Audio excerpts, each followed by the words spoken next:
whether you like it or not, it's now here. Employers are actually checking graduates and job seekers in terms of their professional reputations. So I'm Susie Thompson. I was the founder of Security Watchdog, and Security Watchdog is one of the largest background checking businesses in Europe. I'm now a consultant to the screening industry, so I'm the generalist, but I've got about 35 years experience in background checking. And I've had the real pleasure of working with the lovely Martin Hardy here over the last 10 years. Over to you. Yes, so I'm Martin Hardy. I'm the founder and executive director for Social Media Consulting Limited, which is Right to Social's brand. Welcome to Future You, the Student and Careers Advice podcast brought to you by Prospects. So for students and graduates especially, social media is often the first impression that employers get. And that's why we have a lot of passion around this, to support youngsters, to support job seekers into getting the right roles. And we absolutely love background checking. And it's a really dry subject for some people, but we adore it. And it was over a cup of coffee where we thought, do you know what, we want to give something back. We want to smooth pathways for young people to get into employment. And we feel that people don't know enough about this particular subject. So he's the expert. I can talk the talk. So we thought this was a really good combo to kind of pass on the word. Yeah. So what is it that Right to Socials does? Yeah, so Right to Socials is an employability brand. So it's designed specifically to help, like I say, graduates or job seekers to understand what their social media profile looks like in the context of an employer, and then to change that profile if they wish. But first of all, to understand it, then have the ability to learn how to improve that profile in the eyes of an employer. So so Right to Socials provides education material, also benchmarks against other candidates and other locations, demographics, so that you can see basically what you look like in terms of an employer screening, and then adapt accordingly. Amazing. And is this a new problem that we found a solution for, or is this something that has been there since the dawn of Instagram in 2007? It's a great question. I mean, if you look at the sort of tenure of social media checking in the industry, how long has that industry been going on for? You're part of it. We were established in 2010, so it's now 16 years. Yeah, and you were one of the first, weren't you? You were one of the first. But we met in 2016-ish time, specifically for this purpose. And we saw that social media checks were on the up, that they were becoming the check of choice for employers, but that the audience, i.e. the individuals, the recruits, the candidates, probably were not aware of what their profile should look like, or what to avoid, or, offensive language, etc., that we may all have committed to in our youth, not thinking it through. That audience was really unaware. So I think with the advent of Martin's product and also the social media industry, we're now wanting to say, hey, be aware. Just like you're aware when you have a credit check, be aware that there's a social media check coming, and it is the check of growth. And we've seen it rise over the last 5 years. And I wouldn't be surprised, Emily, with my background screening hat on, is if that became the main check of the future. Yeah, which is really interesting when you think about it, as social media is social media, and it was sort of invented, you think back to the Facebook, to enhance communities and express yourself online.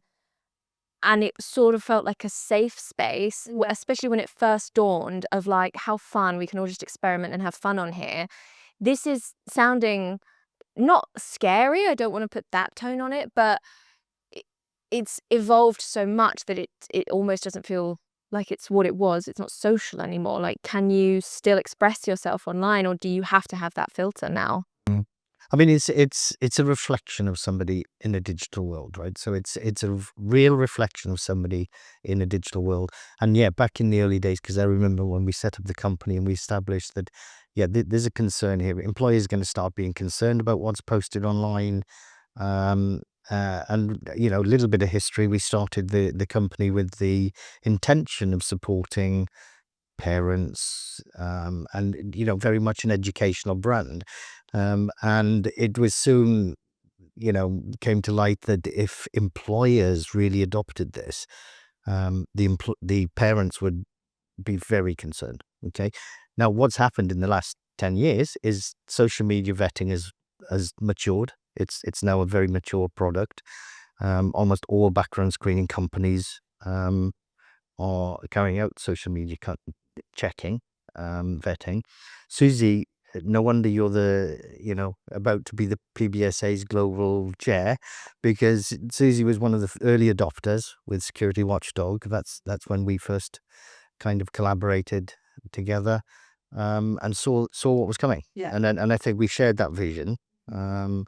But it's now matured. So what we're trying to do, particularly with Right to Socials, is create that balance and fairness so that candidates and employers both get what they need, but in a very fair and compliant way.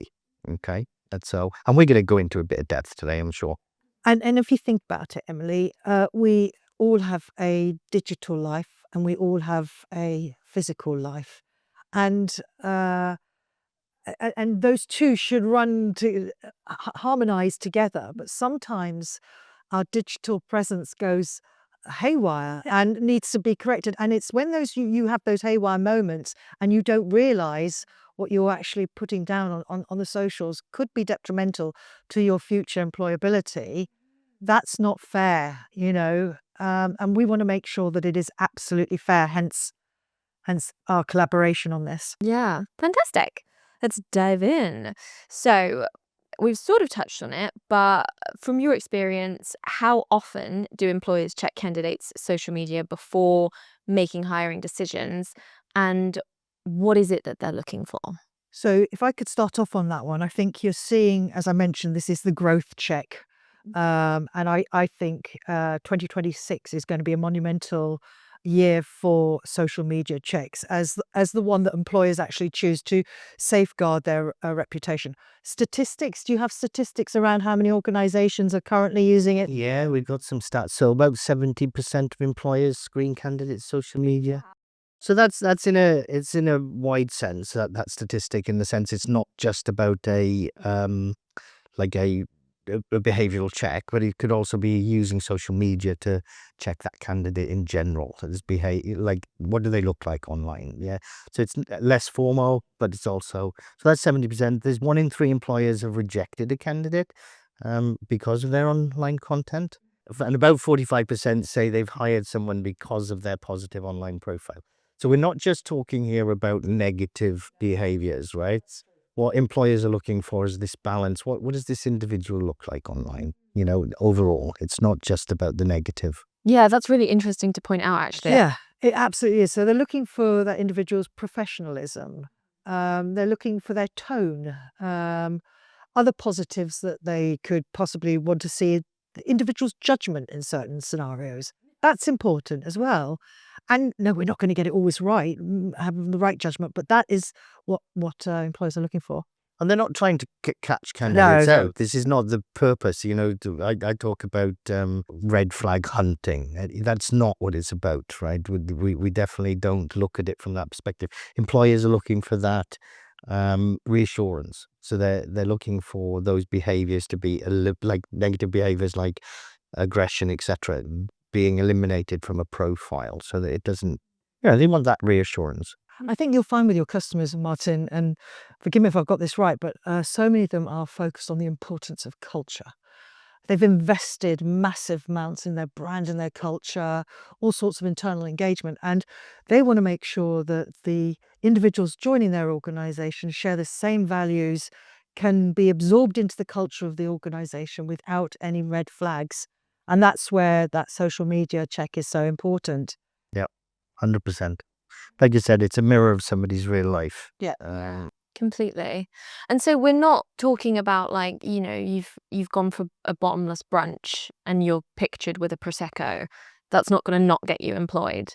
Well, it depends on how much Prosecco. Well, it's No, the key thing here is it's about behaviors. It's not about lifestyle. It's not about, it's absolutely fine to demonstrate your lifestyle online. Employers understand that people are real, right? And especially today, they see that it's a reflection of your real life online. So going on holidays, having fun, that's all healthy, and the employer looks at it from a healthy perspective. And Susie already touched on culture.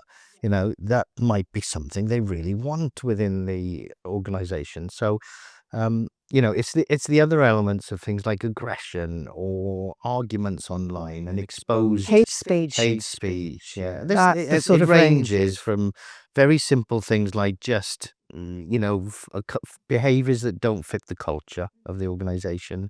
Um, having an open argument online is never a good thing, but it can go right through to, links to prescribed organizations, terrorist groups, violent gangs. So we see a whole range of what is out there. Yeah. But employers are really looking, like I said, focused on the cultural aspects. Does this person fit my organization holistically? So I suppose to follow on to what I was asking just now, are there common misconceptions as to what risky behavior is? I think everyone watching this is probably clicking on to check that they are allowed to have a cocktail with the girls and not get employed for it. We are talking about that more severe behavior that is showcased online. And again, out of curiosity, is there, if you are anonymous, if you are working through an anonymous username, profile picture, will that still catch you? Over to you. Okay, so two very separate things there. So the first thing is on misconceptions. So one obvious misconception is that you have to be squeaky clean online, right? And, everything has to be boring and perfect or professional. Okay. That isn't, quite often employers are actually looking for candidates who demonstrate behaviors which are outgoing and social and, so it doesn't have to be professional and it doesn't have to be boring. That's a misconception. So going out, traveling, joking with friends, all completely normal and accepted. Yeah. Right? Nothing wrong with those kind of things. And the employees won't be looking to scrutinize that. They're actually probably quite pleased about that. What catches people out isn't necessarily their personality, but it's their behavior, right? So you can be outgoing, you can be showing that you're going to social events, etc. But the behavior that you demonstrate within those social events, a bit like real life, because all we're doing is putting real life into a digital world, right? So if you were to go to a party and got exceedingly drunk and caused damage or difficulties, that is a behavior you wouldn't be accepted in real life. Or started bullying somebody. Bullying Yeah. somebody, yeah, exactly. Even just having a fight or Yeah. an argument, which just isn't socially the right values that the company's probably looking for. So if you're expressing that online, so that's the key thing. Behaviors more than personalities. Employees are expecting personality to be shown in social media checks. And just a point on the risk. It's not lifestyle content that causes the risk. It's the patterns of poor judgment. Just one other thing as well on the myth side. Old posts. So, oh, hang on, I did that when I was 18 and now I'm 28 and I made that post. And so old posts matter because most grads have a good 8 to 10 years of online history now. So it's quite substantial behavioral pattern online. So it's important to make sure that if you're refreshing or looking at your profiles, you don't believe that you don't make the assumption that old posts don't matter, because they do. And it helps build up a picture of somebody over a period of time. The other thing is I like to say that social media vetting has matured a lot over the last 4 to 5 years. AI has come along and technology is now driving the power of social media vetting, right? So you might think that keeping a pseudonym or a profile private might not be picked up, or particularly if you're using a different username or trying to keep a pseudonym running or on your social media, you might think it's not picked up, but there's so many ways of picking up a link between profiles, tags and location settings and followings and followers, and technology is sweeping, the outputs there. So I wouldn't take the risk. You should bear that in mind when you have alter egos online as well. Yeah. Because the technology and the maturity of the checks these days is quite advanced. And then off that, if you deleted your social media, can it still be found? Um, Companies with good practice in the vetting industry should not be using recorded versions of the web or historic posts which are not currently online. They should be live checks because, again, legislation also dictates this in a little while. Individuals have the right to be forgotten, so deleting an account is a right under the legislation to that any candidate should think about. Maybe that's an easy option, just delete it. But most don't want to do that. They've got their history on there, okay, especially 10 years of history, so they might not want to do that. The better approach is to look at security settings, refresh the tags in your content. Are you tagged here, there, and everywhere? Get rid of some of the tags, clean up a little bit of the historic content as you see it publicly. Very important, publicly. So no screening company should be using private messaging or private content, because again, that would breach privacy regulation. To say. So it's only publicly available information. So make sure you look at that in a public way, not in a private way. And consider it from that perspective. What is public? What does my behavior look like? Do I have some of those things I mentioned already? Aggression or these kind of red flags, and curate it accordingly. But it doesn't have to be professional and boring, just to be clear. Leave the personality, take out the bad behavior. Yeah. Talking about those risks, Martin, when we worked together and let's say we brought on a new contract and the requirement for that employer was social media checks, we would work alongside you to identify the risks that were specifically important to that particular employer. But there were some consistent risks. There are a couple of them that you could just call out that actually make folks understand what to look out for. Yeah. I think some of the common ones: explicit content, explicit language, nudity, endorsement of drugs, illegal substances. Those are three key ones.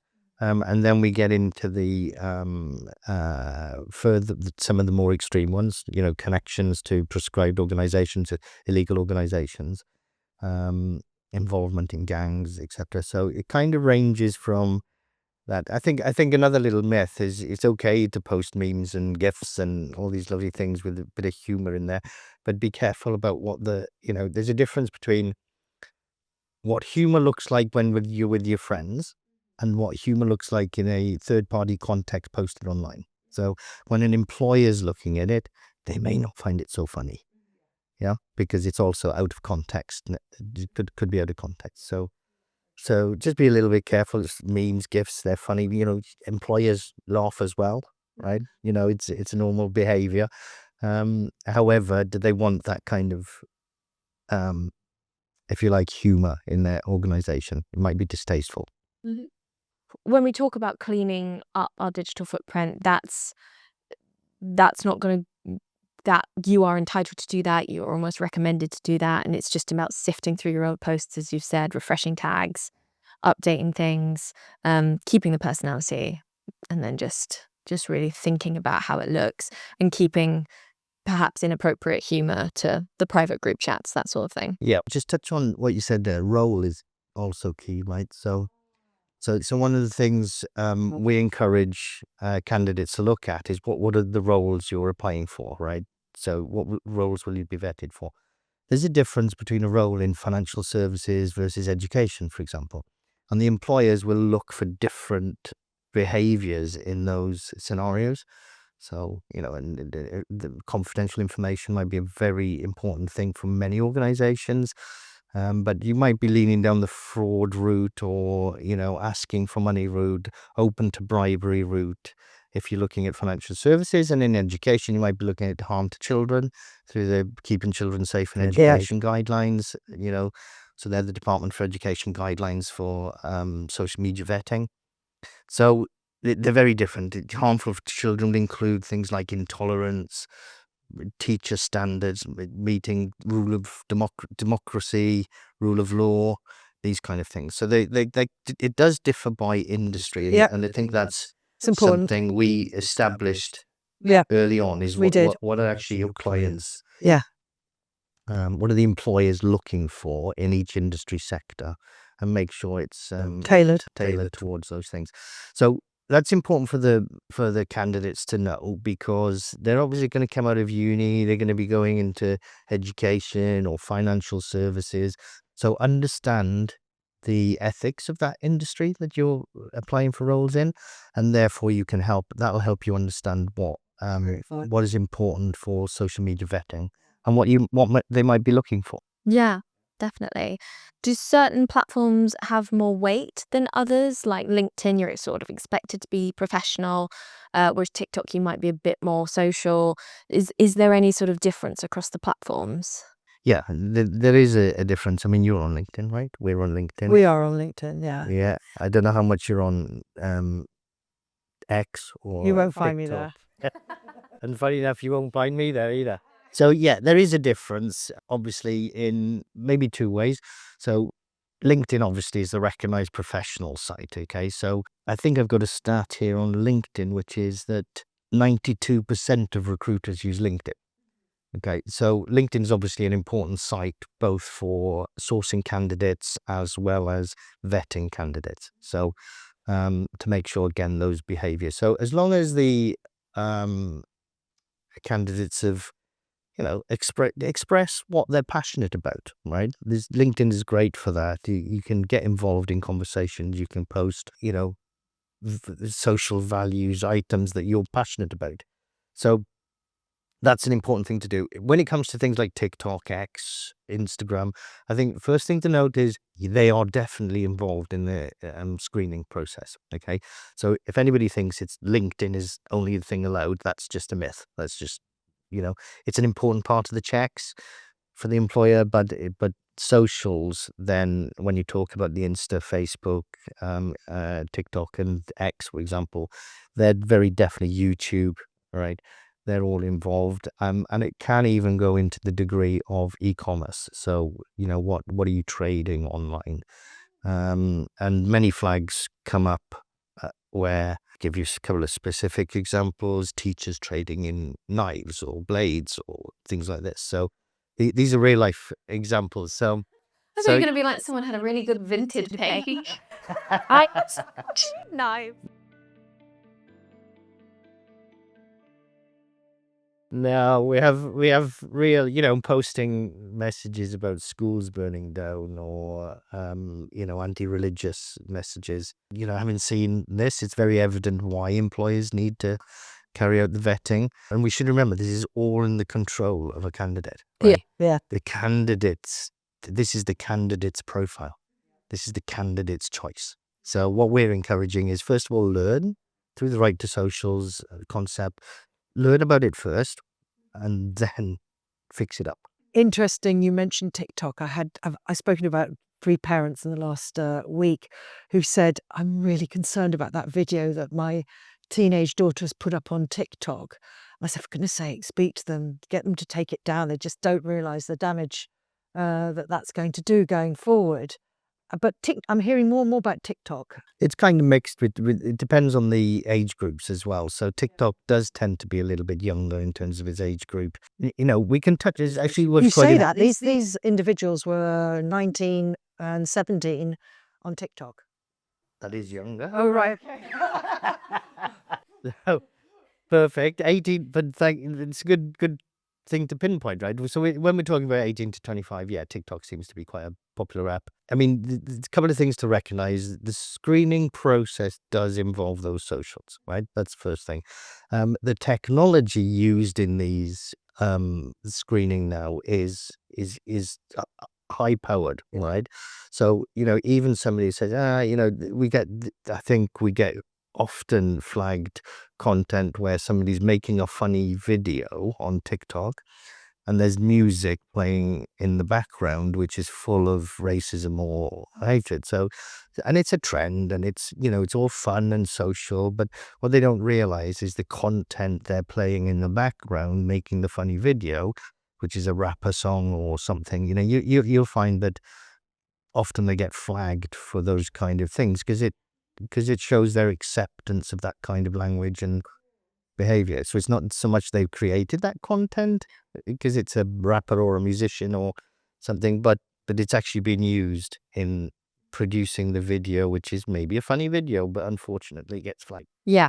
So No, that makes TikTok's sense. a little bit toxic in that regard. People can slip into Yeah. these behaviors. Very quick trends, isn't it, that people almost thoughtlessly jump on. Absolutely. And that's almost probably where you're sleepwalk going to into get it. Yeah, absolutely, where you're going to get And trapped. it's consumption based as well. So because of the algorithms within some of these apps, you tend to find that content becomes normalized. So if you're fed constant, videos which include that kind of content, you might normalize that and think that, well, that's actually just a trend. I don't need to worry about that. That's just everybody's doing it, right? So be careful of that kind of.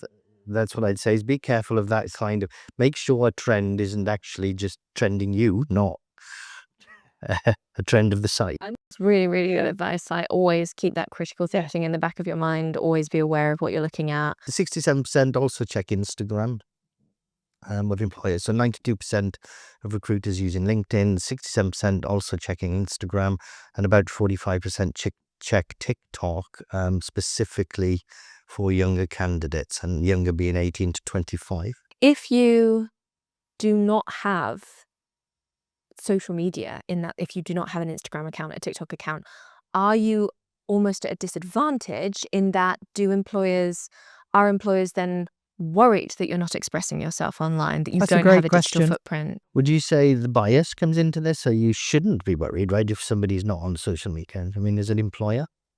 As an employer, I wouldn't be worried, but you've got deeper insights into it. I mean, could that candidate, for example, have deleted all their accounts, and therefore they don't have a profile? Or would you know that they'd done that?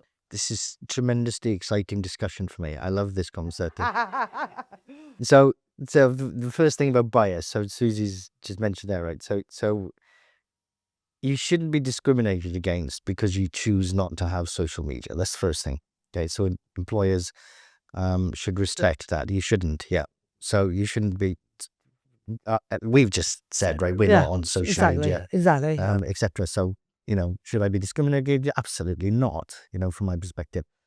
However, it's important to recognize that a social media vetting is to check what is actually online, not what could be online, should be online, might have been online, etc. Right?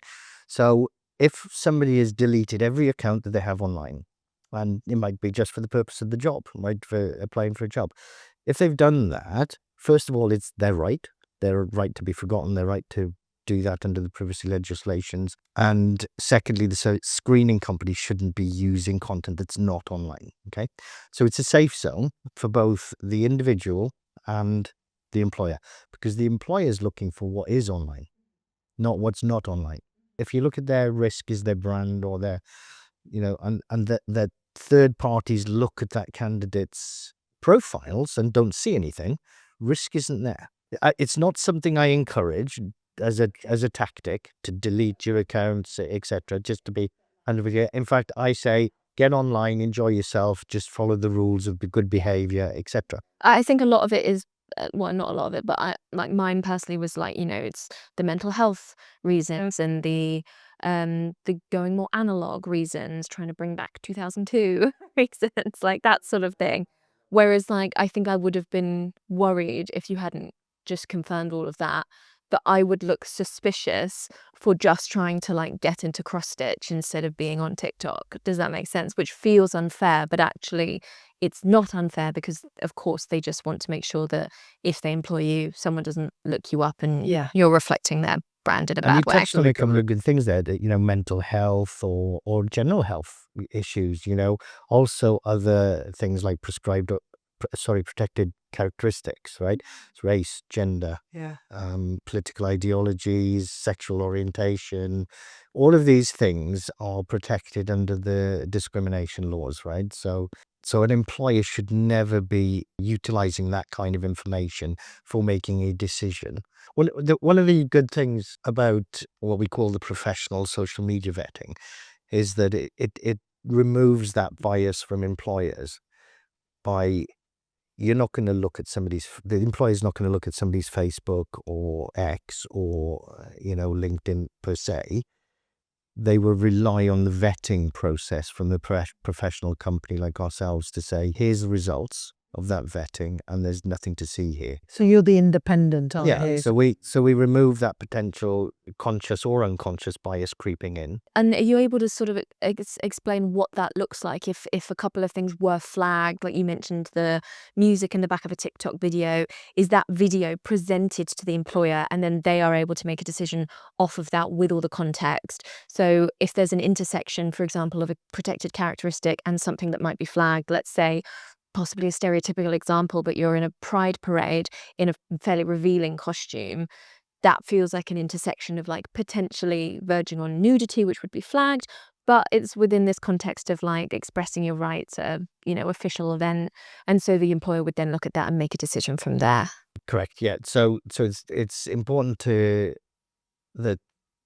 realize that only the flagged content gets reported. So it's not the general accounts, and it's not, the employer doesn't get to see every single thing. Yeah, it's only the content, and it's also then placed into what's called risk classifications. So typically on a particular industry like education, for example, there would be 8 risk classifications. So explicit content, not having British values, or teachers not meeting teacher standards, being intolerant. So there's usually about 8 clear risk classifications. They'd be different in financial services, like I said earlier, and so on. And that content, those specific posts or interactions, it could be retweets, they could be likes, they could be, people will use different ways of expressing themselves online. It's only those specifics that will get flagged to the employer on the report. And again, the right to socials allows you to get your own report, so you can get, you get visibility of that prior to the employer seeing it. So that's really good. And those risk classifications, of course, you've mentioned a couple of edge cases. So, an easier example, I think, to understand would be a political ideology. So you might like Conservatives or Labour or Reform or whatever you like, and you might express that online. Those will not get reported per se, but if you start getting aggressive and violent towards others in that field, opposition, hate speech, Yeah, so just starting fights in the aggressive. comments, that will be pulled out, but just going and leafleting for your political Yeah, party. and depending on the context, it could be that would be redacted for the employer. So maybe the ideology gets redacted. Yeah. So you can't identify maybe a political party or something like that, but the language will still be flagged, unless there's a direct link. So if you're literally threatening an MP, it's difficult to it's difficult to remove that ideology. What about likes? Liking something. How is that picked up? It's put into risk categories. So if somebody likes a hate speech, I don't know, let's say there's some anti-Semitism posted and you're liking it, okay, never a good sign, because you're showing your behaviors as supporting what is potentially racism or hatred towards a protected characteristic of religion or whatever. So such a grey area, though. It isn't is, it's I mean, fantastic. Yeah, because I was just about to ask, like, there have been what I would consider very disrespectful where do you things draw the being line? tweeted by I know it's a very very delicate high area. up people in governing bodies of certain countries, but also they hold a very high up position, and so, or for example, like, there are some authors that have some very strong opinions online that might be considered hate speech by some, and by others activism. And if you're liking these, who decides whether it's hate speech or activism? I honestly sometimes wish myself that standards would be higher at these, because it sets higher standards. But the check itself is objective, right? We look at, like you say, risk categories in the context of a role and an employer, and it doesn't matter who it is, whether these senior people that tend to post maybe hate, they'd be flagged. Some of them would have a very long report, I would guess. But in the end, it's up to the data controller under the law, which is the employer in most situations, to decide what's relevant or not. So as a social media check, we're there to report the facts. It exists online. And then the data controller, so we would be a data processor, the data controller, which is the employer, and under the GDPR regulations, UK GDPR, they would make the decision based on that information, and they may just override that and make the decision to employ or not. I wouldn't take the chance myself. Yeah. At what stage of the application process is this happening? And is that down to the employer? Like, they can do, obviously, let's say they get 600 CVs in, they're going to interview 20 people. Do those 20 people get vetted, or are we just vetting people once we get down to the final 2? It's usually at the point of offer that vetting starts. So you need the candidate's consent. So that all has to be agreed. So and the offer isn't concluded until the vetting's been concluded. So that the whole background checking process is going on in tandem. And once the results are through, then that's confirmed. So that's the stage. And when you're then one of three rejected people, we've completed our checks and we've decided we're not going to go forward with your blah, blah, blah.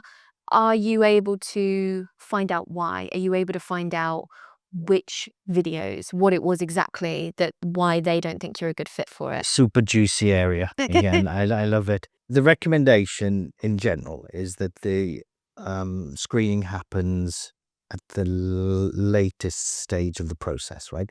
So that it doesn't become an influential factor at the first stage where somebody just says, well, I've seen a post on the social media, I'm not having that person. Yeah, it should be holistic. There's lots of checks. You can name them all, right? Criminal records checks. Financial probity, which is a credit check. You've got sanctions list. You've got employment. You've got education. I can rattle them all through. There are so many. Absolutely. So and we actually produce about 15 different types of social media, like vetting checks, online checks, right? So even within the social media part, there's lots of checks types, right? Because it's open source intelligence, so it's fair game, public information that the employees are concerned about. Let's talk about what a candidate can rely on. So the first question is, let's say you're coming out of university and you're going into an industry, or you have an intention to go into an industry. First thing to do is educate yourself to say, what are the industry specific mandates in this area? And there's enough information on things like the Right to Social's blogs and the likes, where you can find that information quite easily. There's also some resources on the Right to Social's dashboard for the individual to find out that information. So learn about it, first of all, educate yourself. The second thing is, what does that mean? Some industry sectors, like the Department for Education, they've stated that checks should be done at shortlisting. Okay, now that's a little bit different to how most employers will do it. They'll do it at final stage, and they'll see that as the right way to do it. But the Department for Education says it should be at shortlisting because they're concerned about the welfare of the children. So they're saying, let's just vet these people out. Now, of course, it's not mandated in the sense that they get punished, that the employee gets punished if you only do it at final stage. But there is punishment if they don't do it at all. Okay. So it's very much at the discretion of the data controller, the school or the university or whoever's screening to decide whether they do it right at the end, only for the final candidate selection, or whether they do it earlier on in the shortlisted process. So I would say for a candidate, don't take the risk. In the end, it doesn't change the scenario. Yeah, it's going to happen one way or For another. the candidate's perspective, look after the healthy things we've talked about today. and then that will mean they're covered, and it doesn't matter. In fact, do it 6 months before applying for the role. Don't wait. That's great. till- That's a good Don't idea. wait till you're putting a CV in Yeah. front of somebody, because possibly you've already been spotted and seen, and Yeah. by Very true. anyways. So I would say it's at any time. So legislatively, so there are some minor kind of guidance around associations and authorities that force some requirements. And then from a privacy perspective, coming back to the question you asked, are they allowed to see the report? This should never be a covert thing, right? The employer should not treat this as being they should be very transparent. In terms of, you mentioned consent, specifically in this area, and this is the rights of the candidate. So the employer, from a risk assessment for a role, will be assessing what consent they need to get. Now, actually, under the UK GDPR, all you need is a lawful basis to carry out a check. Okay, so on a strict case. So it might be safeguarding of children, it might be fraud, prevention of fraud, it might be because the individual will be out managing high value assets. So there's lots of different reasons an employer will choose what is the lawful basis. And the UK GDPR lists about 7 or 8 different options. They range from things like public task, which means it's mandated by government, or it might be something like legitimate interest. That's quite a common one. So they have a legitimate interest to protect their brand, their assets, etc. So legitimate interest is the lawful basis. On that basis, you don't need consent as such. It's well recommended in the industry. You should get consent anyway. But very importantly for social media checks, especially, the processor is going to process special category data under UK GDPR, race, gender, etc. Okay, so slightly different to a DBS or something like that, which is a binary, do I have a criminal record or not? When you've got this massive online portal that expresses you in different ways. And so consent is absolutely necessary for special category data processing. And that's where you get into the fine detail of the legislation to say a good professional screening company will ensure the consent is gained Absolutely. Yeah. before. And that's what the PBSA, the Professional Background Screening Association, absolutely endorses. Consent is key. So hopefully that takes it into a bit of depth, but the candidate's rights are clear that if there is a negative decision, if there's an adverse decision being made, they have absolutely every right to ask the employer for a copy of their report.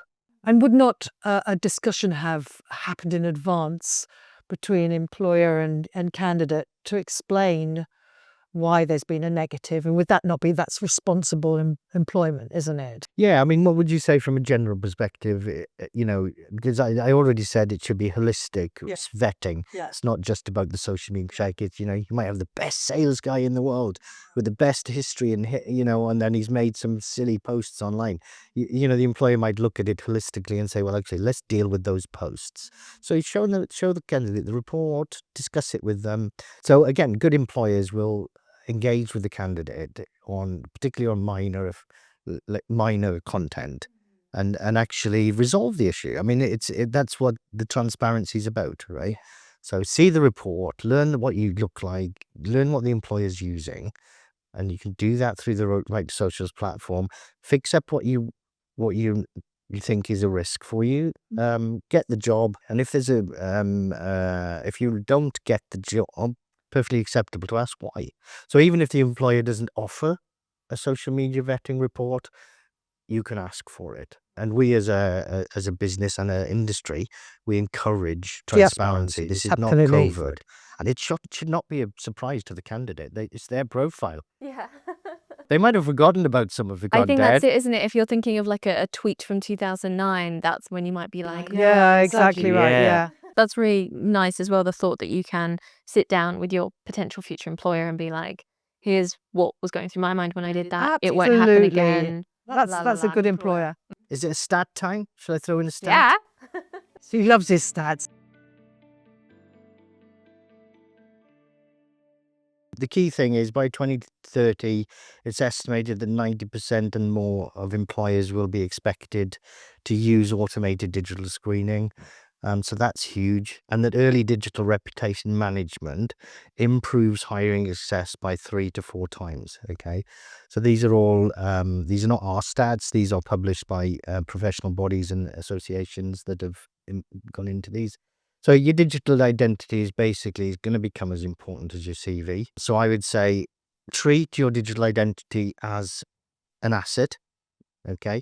It's not something to fear or ignore. We've just talked about that. It's something you can shape and own it, as you said earlier, right? Really own it. A few small changes, whether that's reviewing privacy or being mindful about, what's public, sharing things that you genuinely care about. We didn't talk too much about the positive things, but, share what you're genuinely, positive about. Share it online because it certainly shows you as in the right light. So it can be used for a force for good, can't it? Absolutely it can. Yeah. And it can have a massive impact over time. So remember that time doesn't, there's no cutoff here. Again, we've chatted on the sidelines about the history, it's 10 years of history is important to curate. And the earlier you start, the better. So that, you're not waiting for the job application and just doing it then. Take control now. It's not going away. 90% of employees are going to be screening digitally.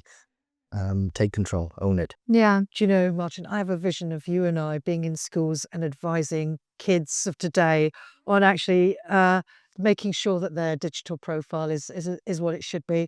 Wouldn't that just be a great outcome? Yeah, absolutely. That We would be should do this. fantastic. Yeah. Just as important as the understanding of AI in this day Exactly and age. right. So the closing line I'd say is your future self will genuinely thank you for it if you own it and do something about it. Amazing. Thank you so much for your time today, guys. Well, thank It's been you. fascinating. It's been fabulous to be here. Yeah. And as you can see, we're passionate about the subject. So great that we could give something and help folks along the way. 100%. Yeah. Thanks again, Emily.